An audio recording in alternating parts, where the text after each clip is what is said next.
क्या आप सीटेट 2026 में सीडीपी में 30 में से 28 स्कोर करना चाहते हैं या फिर भारी भरकम सिलेबस देखकर कंफ्यूज हैं कि आखिर शुरुआत कहां से करें? देखिए, हार्ड वर्क सब करते हैं लेकिन सीटेट वही क्लियर करता है जो स्मार्ट वर्क करता है। पूरा सिलेबस रटने की जरूरत नहीं है क्योंकि सीटेट का एक पैटर्न होता है। मैंने पिछले 10 सालों के पेपर्स को एनालाइज करके आपके लिए तैयार की है एक टॉप 30 सीडीपी टॉपिक्स चेकलिस्ट। ये वो टॉपिक्स है जो सीटेट के लिए मोस्ट फेवरेट और वैल्यूबल है। अगर आपने ये 30 टॉपिक्स कर लिए तो समझो आपका पेपर पास है। इस वीडियो में मैं आपको सिर्फ टॉपिक्स के नाम नहीं बताऊंगा बल्कि ये भी बताऊंगा कि किस टॉपिक से कितने नंबर के और किस प्रकार के क्वेश्चन आते हैं। तो अपने नोटबुक और पेन तैयार कर लीजिए क्योंकि यह वीडियो आपकी तैयारी का नक्शा बदलने वाला है।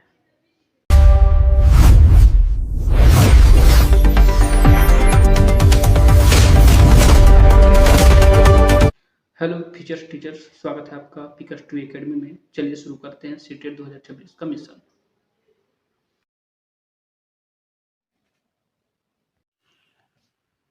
चलो दोस्तों शुरू करते हैं।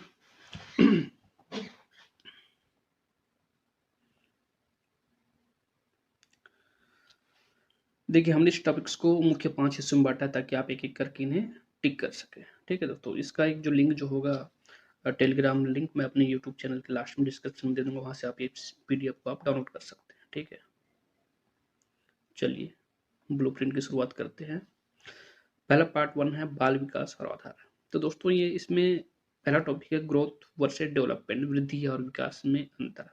तो दोस्तों सीटेट हर बार यहाँ से पूछता है प्रश्न की वृद्धि और विकास क्या है, इन दोनों में अंतर क्या है। ठीक है दोस्तों, तो कम से कम यहाँ से एक क्वेश्चन तो बन ही जाएगा। ठीक, अब देखते हैं दूसरा। प्रिंसिपल ऑफ डेवलपमेंट, विकास के सिद्धांत जैसे सिर से पैर की ओर, सिप है आपका सिर से पैर तक होता है और दूसरा आपका बाहर होता है। तो दोस्तों इसमें आपका दो थ्योरी होता है। एक होता है आपका बच्चे का जब विकास होता है वो सिर से पैर तक होता है, हाथ भी इसमें शामिल है। दूसरा होता है आपका केंद्र से बाहर की ओर। ठीक है दोस्तों, ये इस प्रकार का क्वेश्चन भी हर बार पूछा गया है। तो यहाँ से एक क्वेश्चन यहाँ से आएगा मान के चलो। दूसरा है हेरिडिटी एंड इन्वायरमेंट, अनुवंशिकता और वातावरण की भूमिका।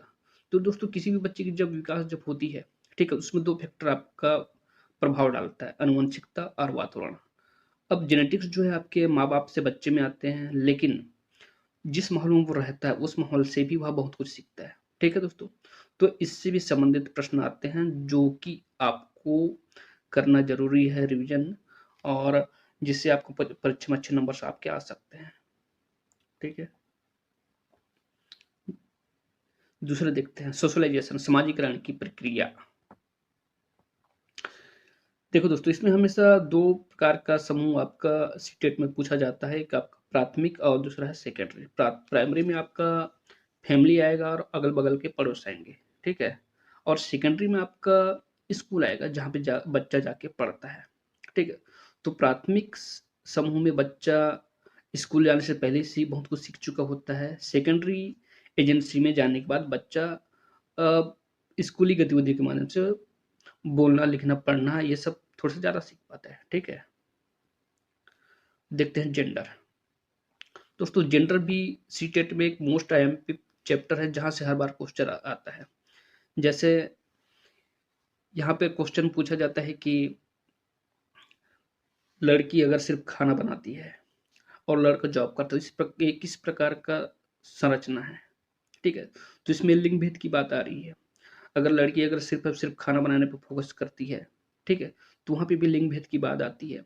और क्वेश्चन यहाँ से एक और बनता है कि लिंग एक सामाजिक संरचना है या जैविक संरचना है। तो दोस्तों आपका सॉरी जेंडर की बात हो रही है यहाँ पे, जेंडर आपकी सामाजिक होती है या जैविक होती है। ठीक है, तो जेंडर जो दोस्तों यहाँ पे आपकी सामाजिक होती है, जैविक वो लिंग होती है। ठीक है दोस्तों, तो यहाँ पे कंफ्यूजन की स्थिति होती है, कंफ्यूजन यहाँ पे आपको नहीं होना है। ठीक, दूसरा पार्ट देखते हैं, पार्ट 2 प्रमुख मनोवैज्ञानिक और सिद्धांत। ठीक है दोस्तों, तो यहाँ से भी हर बार क्वेश्चन पूछता है और आपको ऐसा क्वेश्चन दिया जाता है कि आपको आसानी के साथ बन सकते हैं। ठीक है दोस्तों, देखते हैं। अच्छा, एक बार दोस्तों वीडियो को लाइक कर दें और चैनल को सब्सक्राइब करना ना भूलें, इससे मुझे मोटिवेशन मिलता है इस प्रकार के और वीडियो लाने के लिए। ठीक है दोस्तों, ठीक है। जीन पियाजे। जीन पियाजे से दोस्तों हर बार क्वेश्चन में सीटेट के क्वेश्चन में हर बार कुछ ना कुछ पूछा जाता है। ठीक है, और कम से कम 2 से 3 क्वेश्चन होते ही हैं, एक तरह से स्कोरिंग होती है। तो जीन पियाजे ने दोस्तों अपने जो उनके 3 बच्चे थे, उन पर बचपन से जब वो पैदा हुए थे तब से उनके ऊपर वे शोध कर रहे थे। तो इनके आधार पर उन्होंने बच्चों की अवस्थाएँ जो हैं, विकास की अवस्थाएँ उनको 4 भागों में बाँटा। ठीक है? इन चारों भागों की जो अवस्थाएँ होती हैं ये ऐज के आधार पर डिवाइड की गई हैं कि किस ऐज में बच्चा कौन-कौन सा बातें सीखता है, किस प्रकार उसका विकास होता है मूर्त से अमूर्त। ठीक है? स्थूल, उसके बाद आपका सूक्ष्म। ठीक है? इस प्रकार की एक बच्चे का विकास होता है। तो जीन पियाजे का थ्योरी आपको याद होना जो बहुत ज़्यादा ज़रूरी है और यहाँ से क्वेश्चन बनता ही बनता है। दूसरा आपका लेव वैगोत्स्की। ठीक है दोस्तों, तो लेव वैगोत्स्की से भी दोस्तों हर बार क्वेश्चन आता ही आता है। ठीक है, तो इनका जो सिद्धांत है आपका सामाजिक सांस्कृतिक सिद्धांत। ठीक है, इसमें हमेशा 2-3 चीज़ों की बात होती है, जेपीडी, इसको फोल्डिंग और एमकेओ। तो जेपीडी आप लोग जानते होंगे कि इसमें बच्चा जो खुद से जानता है और जो किसी के हेल्प से जान पाता है, तो उसके बीच का अंतर आपका जेपीटी कहलाता है। इसको हिंदी में बोला जाता है समीपस्थ विकास का क्षेत्र। दूसरा है आपका स्कोप फोल्डिंग।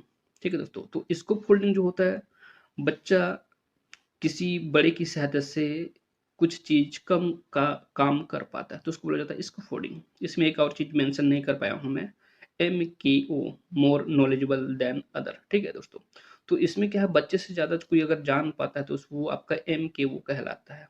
शिक्षक की सीखने की स्थिति में बच्चा किसी ज्यादा जानने वाले से सीखता है, चाहे वो शिक्षक हो, माँ बाप हो या कोई अदर हो। ठीक है दोस्तों, अब अगला देखते हैं, लॉरेंस कोलबर्ग।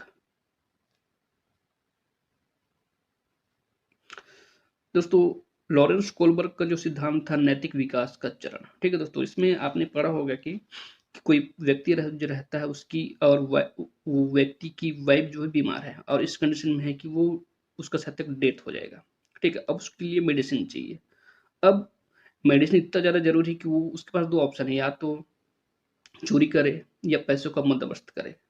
अब पैसों का बंदोबस्त करना बहुत मुश्किल काम है, टाइम लगता है, तो वह चोरी करने के बारे में सोच सकता है। ठीक है दोस्तों, तो ये नैतिक विकास के चरण, इस प्रकार के नैतिक विकास वाले चरण क्वेश्चन हमारे सी टेट के एग्जाम में अक्सर पूछा जाता है और इसमें कोई ज़्यादा कठिन नहीं होता है, बस आपको याद रखना होता है कि नैतिक विकास के चरण हमेशा ऑप्शन पे डिपेंड करता है, स्टेटमेंट पे डिपेंड करता है।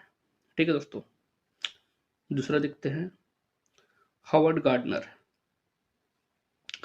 तो हावर्ड गार्डनर का थ्योरी है आपका बहुबुद्धि का सिद्धांत है। ठीक है, तो इन्होंने जो है व्यक्ति के व्यक्तित्व के बारे में बात किया गया है। तो इन्होंने 8 प्रकार के व्यक्तित्व के बारे में बात की है, पर्सनालिटी के बारे में बात की है। जैसे कोई व्यक्ति अच्छा बोल पाता है, प्रखर वक्ता है, तो वो नेता बनेगा। ठीक है, इसके अलावा अगर कोई किसी में अच्छा डिजाइन बनाने की क्षमता हो, मूर्तिकार हो, तो स्पेशल कहलाएगा, स्थानिक कहलाएगा। ठीक है, तो इस प्रकार टोटल करके 8 इसमें बहुबुद्धि सिद्धांत में शामिल है व्यक्तित्व। ठीक है दोस्तों, तो ये भी बहुत ईजी है, जो हर बार सीटेट के एग्जाम में पूछा जाता है, आपको याद होना चाहिए। ठीक है, अगला देखते हैं, नोम चॉम्स्की। चॉम्स्की, ठीक है दोस्तों, अब ये नोम चॉम्स्की दोस्तों आपका, इन्होंने थ्योरी दिया है भाषा विकास, लैंग्वेज एक्विजिशन डिवाइस। इनका ये कहना होता है कि बच्चा जो होता है ये अपने जन्मजात ही LAD, लैंग्वेज एक्विजिशन डिवाइस के साथ पैदा होता है। बच्चा 5 साल तक अपने आसपास के परिवार और पड़ोस से बहुत कुछ भाषा सीख पाता है। एक वयस्क की तुलना में एक बच्चा जो है भाषा अधिगमन क्षमता बच्चे में बहुत ज्यादा होता है। ठीक है दोस्तों, तो इसके बेस पे बहुत सारे क्वेश्चन बनते हैं जो इजी होते हैं, बस आपको कॉन्सेप्ट बस याद रखना है। जो सीटेट में अगर आपने कॉन्सेप्ट याद रखा तब आपके प्रश्न आराम से बन जाएंगे। याद रखिएगा दोस्तों, सीटेट का जो प्रकृति जो है वो आपका कॉन्सेप्चुअल है, फैक्चुअल नहीं है। ठीक है, अगर आप में समझने की क्षमता है तो आप सीटेट में बहुत अच्छा ला सकते हैं। ठीक है, तीसरे देखते हैं, पार्ट 3, समावेशी शिक्षा और विभिन्नता। दोस्तों इसमें आपका इंडिविजुअल डिफरेंस, व्यक्तिगत विभिन्नता। दोस्तों इसमें आपका बहुत सारे थिंकर की थ्योरी भी है कि जैसे हम पियाजे की बात मान लें, थ्योरी देख लें तो वो कहते हैं कि प्रत्येक बच्चा जो है अलग होता है, ठीक है। हर एक बच्चे की क्षमता अलग होती है, सोचने समझने की क्षमताएं अलग होती है और कार्य करने की क्षमताएं भी अलग होती है। उसके आधार पर वो जल्दी सीखता है या लेट से सीखता है, ठीक है। तो ये होगा व्यक्तिगत विभिन्नता। यहाँ से भी क्वेश्चन बनता ही बनता है आपका सीडीपी के चैप्टर में, ठीक है। अब देखिए इनक्लूसिव एजुकेशन, समावेशी शिक्षा। तो दोस्तों समावेशी शिक्षा क्या है? जैसे आपके स्कूल में जैसे आप समाज में भी देखते होंगे, स्कूल में कभी-कभी देखे होंगे कि गवर्नमेंट ये कोशिश करती है कि सभी प्रकार के बच्चों का स्कूल एजुकेशन एक ही जगह पर हो। लेकिन कभी-कभी प्रॉब्लम ये होता है कि कोई बच्चा जो है से फिजिकली हैंडिकैप्ड होता है, ठीक है? मान लो चलो उसका एक पैर थोड़ा-सा काम नहीं कर पा रहा हो या ना हो, ठीक है? अब वो जो बच्चा होगा वो आपके स्कूल में आएगा, आपके साथ ही पढ़ेगा, ठीक है? तो इसको समावेशी शिक्षा कहा गया है। अब दूसरी बात, बहुत सारे बच्चे बहुत सारे सांस्कृतिक बैकग्राउंड से आते हैं। अ बहुत सारे आपके जातिगत अंतर भी होता है, लेकिन जब शिक्षक जब पढ़ाता है तो उनको शिक्षक को सबको एक साथ मान के पढ़ाना पड़ता है, ताकि उसमें विविधता उत्पन्न ना हो, ना ही किसी बच्चे को विशेष ध्यान देना है, ना ही किसी को इग्नोर करना है, ठीक है दोस्तों? ये आपका समावेशी शिक्षा का अर्थ कहलाता है, ठीक। अब देखते हैं लर्निंग डिसेबिलिटी।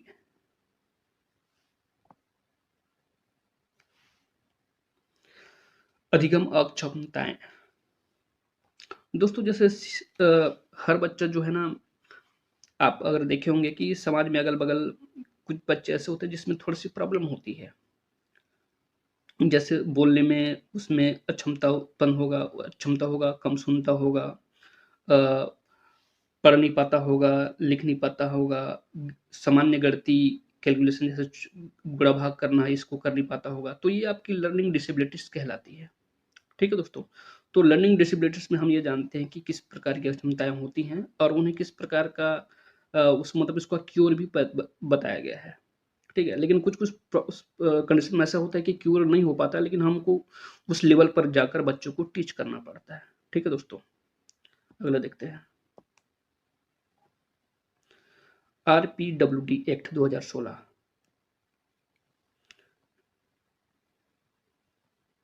तो दोस्तों इसमें विकलांगता के बहुत सारे प्रकार जोड़े गए हैं। पहला जो आरपीडब्ल्यू एक्ट जो था उसमें बहुत कम विकलांगता के प्रकार को जोड़ा गया था, लेकिन इस बार बहुत सारे विकलांगता के प्रकार को जोड़ा गया है जो मनोवैज्ञानिक और आपके शारीरिक भी है, जिसमें आपका लर्निंग डिसेबिलिटीज़ भी हैं, उनको शामिल किया गया है। फिजिकल समस्याएँ भी हैं, जैसे किसी का उँगली अगर ढंग से स्टेबल काम नहीं कर पा रहा है, थोड़ा-सा कुछ आपके हाथ या पैर थोड़ा-सा मुड़ा हुआ है, तो इसको भी आपका विकलांगता अधिकार अधिनियम में आपकी इसको ऐड किया गया है। ठीक है दोस्तों? यहाँ से क्वेश्चन थोड़ा-सा कम आता है, बट यहाँ पे डिसेबिलिटी से संबंधित क्वेश्चन पूछा जाता है, अक्षमता और डिसेबिलिटीज़। ठीक है दोस्तों? अब देखो दूसरा गिफ्टेड एंड क्रिएटिव स्टूडेंट, प्रतिभाशाली और सृजनात्मक बच्चों की पहचान।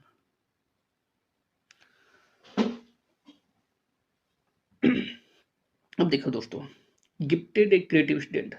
अब एक गिफ्टेड का जो थ्योरी या अर्थ बोले हैं तो कोई बच्चा जो है बहुत अच्छा भी हो सकता है, मतलब उसकी आईक्यू बहुत ज़्यादा हो 140 के आसपास तो प्रतिभाशाली कहलाएगा। लेकिन किसी बच्चे को हम गिफ्टेड इसलिए भी कह सकते हैं कि उसमें कुछ डिसेबिलिटी भी हो। ठीक है? इसके अलावा क्रिएटिव स्टूडेंट वो होंगे जो उनमें क्रिएटिविटी होगी जिसके थ्रू वो लोग स्टडी के दौरान कुछ नया चीज़ खोजने का प्रयास करते हैं और उसके थ्रू सीखते हो। ठीक है दोस्तों? तो ये आपका हर बच्चे में शारीरिक विभिन्नता होती है और इसको ही आपका गिफ्टेड या क्रिएटिव स्टूडेंट के अंतर्गत रखा गया है। ठीक है दोस्तों? और वर्तमान शिक्षण पद्धति में से इस बात पे फोकस किया गया है कि ये जो आपके बच्चे जो होंगे इस पे विशेष ध्यान दिया जा सके। ठीक है?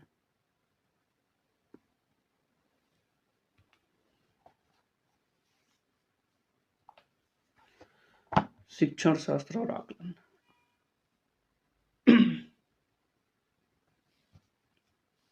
देखिए, चौथा पाठ, चाइल्ड सेंट्रिक एजुकेशन, बाल केंद्रित शिक्षा। तो दोस्तों एनईपी 2020 में बाल केंद्रित शिक्षा व्यवस्था की बात की गई है। इसमें बच्चा को केंद्र में रखकर ही एजुकेशन पॉलिसी बनाया गया है, जिसके अंतर्गत बच्चा केंद्र में होता है और बच्चे की लर्निंग एबिलिटी डिसेबिलिटी को रखकर उसके आधार पर प्लान बनाकर उन्हें शिक्षित किया जाता है। ठीक है, तो ये इसमें ऐसा बोला जा सकता है कि बच्चा जो है भगवान होता है और शिक्षक जो है उसको सर्व करता है। ठीक है दोस्तों। ठीक, अब देखिए प्रोग्रेसिव एजुकेशन, प्रगतिशील शिक्षा। तो इसका थ्योरी जो दिया था दोस्तों, learning by doing, John Dewey के द्वारा। ठीक है, तो ऐसा इसमें बोला जाता है कि आप ऐसी एक्टिविटी करवाएं जिसके थ्रू बच्चा जो है काम कुछ करते करते हुए, गतिविधियां करते करते कुछ सीख पाए। इसी को बोला गया है लर्निंग बाय डूइंग। तो वर्तमान एजुकेशन पॉलिसी 2020 में लर्निंग बाय डूइंग पे बहुत ज़्यादा फोकस करवाया गया, जिसके तहत कक्षा 6वीं से ही इंटर्नशिप जैसी क्रियाएं चालू की जाएंगी, जिसमें बच्चा हो सकता है पाना पेंचिस लेके छोटे छोटे मशीनों को खोलना बंद करना सीख पाए। ठीक है, तो वो ये क्या होता था, पहले 10वीं के बाद ही चालू होता था, लेकिन जैसे जापान जैसे कंट्री में वहाँ पे 6वीं क्लास से ही ये सब काम सिखाया जाता है, कोडिंग वगैरह करना, फार्मिंग करवाना सिखाना, किसी छोटे मोटे मशीन को रिपेयरिंग करना जो उनके एज के अकॉर्डिंग अनुकूल हो। हाई फाई काम नहीं करवाया जाता। और कोडिंग भी ऐसा होता है कि उनके एज के अनुकूल आपका ट्रेनिंग दिया जाता है कि वो छोटे मोटे कोडिंग कर सके। ठीक है दोस्तों, तो ये आपका लर्निंग बाई डूइंग, इनको ये सिद्धांत दिया था जॉन डेवी ने। ठीक है, अब देखते हैं अगला, असेसमेंट एंड इवैल्यूएशन, आकलन और मूल्यांकन। तो दोस्तों आकलन और मूल्यांकन एक जैसा लगता है, लेकिन यहाँ से हर बार क्वेश्चन आता ही आता है। ठीक है, आकलन आपका स्कूल में नहीं है, स्कूल से बाहर भी हो सकता है और कोई भी कर सकता है। ठीक है, ये आकलन होगा। लेकिन मूल्यांकन हो सकता है ये मंथली मूल्यांकन हो, आपका तिमाही हो, अर्धवार्षिक हो या वार्षिक हो। ठीक है, तो इसमें आंकलन और मूल्यांकन में अंतर प्लस उसका थ्योरी जो होती है उसके बारे में हम बात करते हैं। तो यहाँ से भी क्वेश्चन आता ही आता है। अब देखते हैं दूसरा, CCE, कंटिन्यूअस कॉम्प्रिहेंसिव इवैल्यूएशन, सतत और व्यापक मूल्यांकन। तो ये आपका, जैसे हम लोग साल भर में 3 बार एग्जाम होता है प्लस आपका मंथली एग्जाम होता है। ठीक है, हर महीने का आपका मासिक परीक्षा अलग होता है, उसके बाद तिमाही, 6 माही, अर्धवार्षिक। तो ये आपका सतत मूल्यांकन के अंतर्गत ये आता है। ठीक है, तो इसको CCE, कंटिन्यूअस कॉम्प्रिहेंसिव इवैल्यूएशन इसको कहा जाता है। ठीक है, ये आपके मूल्यांकन के प्रकार हैं। ठीक, और यहाँ से भी क्वेश्चन बनता ही है दोस्तों, जो आपके सीटेट एग्जाम में बहुत अच्छे नंबर स्कोर करने में सहायता कर सकते हैं। अब देखिए असेसमेंट फॉर लर्निंग, रचनात्मक दौरान और योगात्मक। ठीक है दोस्तों। ठीक, अब देखिए डायग्नोस्टिक रिमेडियल टीचिंग। अब ये क्या है, जैसे कोई बच्चा सीखने में कुछ प्रॉब्लम हो रहा है उसको, तो हमको ये कैसे पता चलेगा, आकलन और मूल्यांकन से। ठीक है, अब हमें जब पता चल गया है तो उसका निदान करना है, हम उसकी कमी को दूर कैसे करेंगे, तो उसके लिए हम उसको उपचार देंगे। ठीक है, तो ये डायग्नोस्टिक और रिमेडियल टीचिंग इसी के माध्यम से किया जाता है और इससे भी क्वेश्चन आता ही आते हैं। ठीक है दोस्तों। अब देखो ब्लूम का वर्गीकरण, ये आप देख लीजिएगा, लेकिन आपसे आपको पढ़ना जरूरी है। अब देखो टीचिंग लर्निंग मटेरियल्स। अब टीचिंग लर्निंग मटेरियल्स क्या है, ये ऐसा सामग्री है जिसकी सहायता से आप बच्चों को पढ़ाते हो। ठीक है, जैसे ब्लैक बोर्ड, चार्ट, उसके अलावा ऑडियो वीडियो बुलेटिन। ठीक है, तो ये सभी दोस्तों टीचिंग लर्निंग मटेरियल्स हैं जिसकी सहायता से आप बच्चों को अच्छे से पढ़ा सकते हो और इनके माध्यम से बच्चा इंटरेक्शन बहुत अच्छे से कर पाता है, उसके दिमाग में बातें ज़्यादा घुसती है और उसको ज़्यादा समझ में आता है। ठीक है, अब पार्ट 5, संज्ञान, अधिगमन और नीतियां। देखो दोस्तों, मोटिवेशन।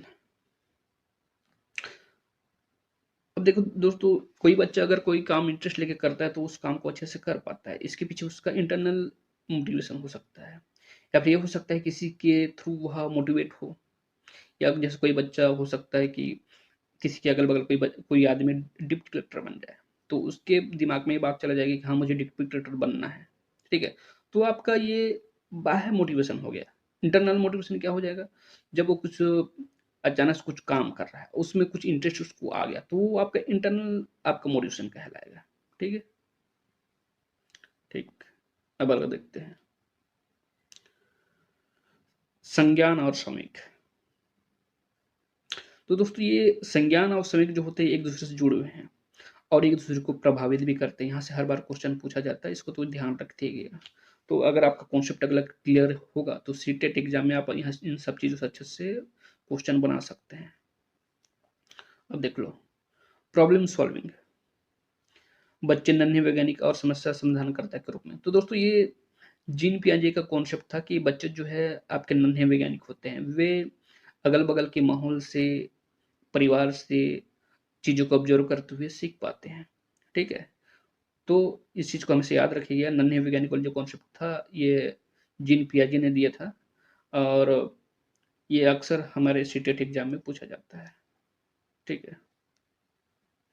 एरर्स एंड मिसकंसेप्शन, बच्चों की गलतियाँ अधिगम, उनका सही नहीं, बुरा नहीं मानना है। अब देखो दोस्तों, जैसे बच्चा कुछ नया चीज़ सीखता है, तो उन सीखने के दौरान बच्चा कई बार गलतियाँ करता है। तो इन गलतियों से हमें ये पता चलता है कि बच्चे की सोच किस प्रकार है, ठीक है? और इन उसकी सोच को अगर हम गौर से देख पाएँ, समझ पाएँ, तो हमको पता चलता है कि बच्चा किस प्रकार सीखता है। तो इसको अगर हम अच्छे से ट्रेस अगर कर पाते हैं, तो हम बच्चे को अच्छे से समझा सकते हैं। ठीक है दोस्तों? तो इस प्रकार से भी क्वेश्चन बनता है। अब देखिए, एनसीएफ 2005, यहाँ पर एनसीएफ 2005 का, जैसे एनसीएफ का फुल फॉर्म पूछा जाता है, नेशनल करिकुलम फ्रेमवर्क, ठीक है? इसके अलावा सिलेबस क्या है, किस प्रकार का पाठ्यचर्या का निर्माण होता है, किस प्रकार का टीचर उसमें काम करता है, इन सब बातों को फोकस इसमें किया जाता है और हर बार क्वेश्चन यहाँ से बनता ही बनता है। ठीक है दोस्तों? ठीक। अगला देखते हैं, आरटी 2009। इसमें शिक्षा की अधिकार की बात की गई है। इसके तहत जैसे कोई गरीब तबके का बच्चा होगा, वो आपके प्राइवेट स्कूलों में भी जिसमें 25% तक का आरक्षण उसमें मिलता है, वो जाके पढ़ सकता है। इसके अलावा 6 से 14 वर्ष तक के बच्चे को गवर्नमेंट स्कूल में फ्री एजुकेशन की सुविधा है, ठीक है? तो यहाँ से भी क्वेश्चन बनता है, इसको भी आप देख लेंगे, जो आता ही आता है। अब देखिए, एनएपी 2020। तो एनएपी 2020 दोस्तों आपकी 2020, मतलब ये आपका पॉलिसी नंबर है।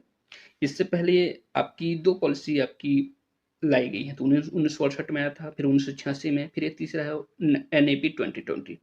तो ये इसरो के जो चेयरमैन थे कस्तूरीगंज, इनकी अध्यक्षता में इनका निर्माण किया गया था। इनका जो ढांचा है आपका 5-3-3-4 वाला, ठीक है दोस्तों? तो जो भी बता रहा हूँ ये एमपी वहां से पूछा जाता है और ये लर्निंग बाय डूइंग पर फोकस है और स्कूल की गतिविधियों को बाहरी वातावरण से जोड़ने का इसमें काम किया जाता है।